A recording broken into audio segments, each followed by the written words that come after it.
Assalamu alaikum warahmatullahi wabarakatuh. Kabajamtootaa fi hordoftoota kiyya warroonni Aashaa tuubii jala argamtanii waa xiqqoo si argisiisuu barbaada. Kuni amma isin mul'isaa jiru jechuudha. Asiira qayyasirii afaan keenyaan akka jira. Afaan Arabaatuun garuu binjarii jedhaniini isa kana jechuun akkana kukkutanii akkana keessa buusanii ni daakama jechuudha. Bishaan illee itti dabalama.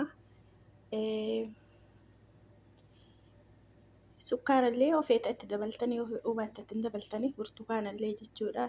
Boccanii itti dabaltanii faayidaan isaa maali jechuu yoo feetanii faayidaa isaa nama dhiiga hin qabne keessattuu ijoolleen teenya biyya Arabaa jirtu tuni baay'ee tokko dhiiga hin qabdanii irra caalaan namaa jechuudha. Dalagaa waliinii maal waliinii.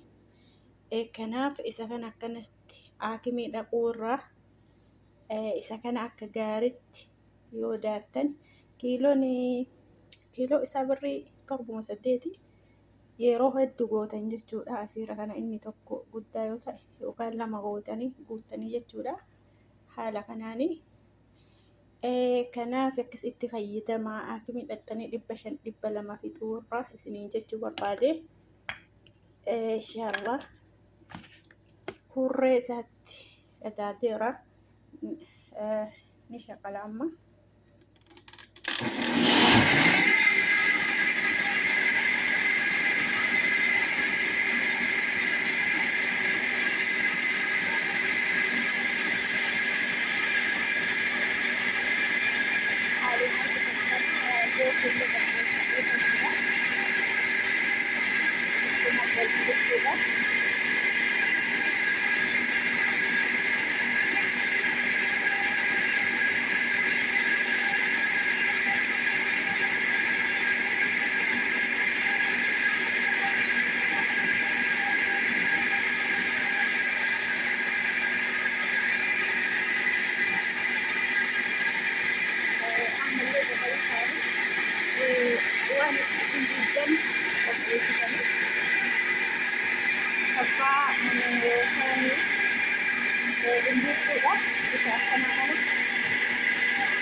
Hordoftootaa fi kabajamtoota tiyya haala kanaanii ga'e jechuudha.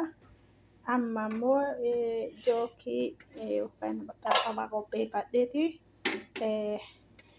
haala kanaan ni saffa jechuudha.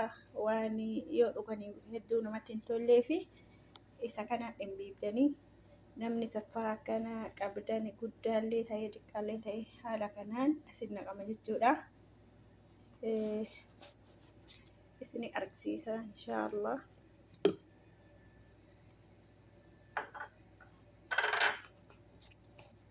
Haala kanaan bukuseera jechuudha.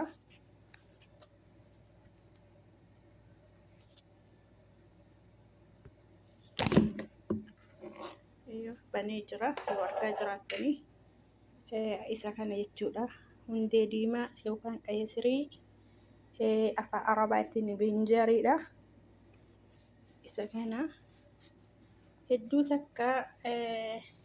takka nama dhiiga hin qabne daqiiqaa muraasa keessatti deebisaa fi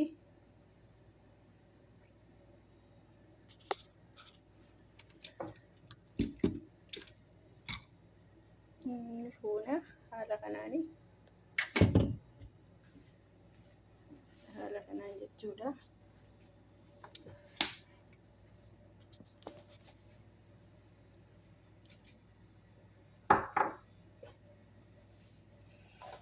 Haala kanaan ni saffitan jechuu ni argitan jedhee yaada.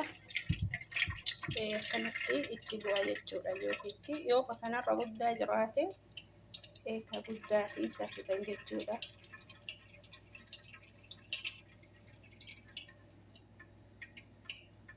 Haala kanaan saffitanii asuma irratti xumuraa. Assalaamu alaikum warahmatullahi wabarakaatuh. Yoo danda'ame inshaallah viidiyoo biraatii walitti deebina. Assalaamu alaikum warahmatullahi wabarakaatuh.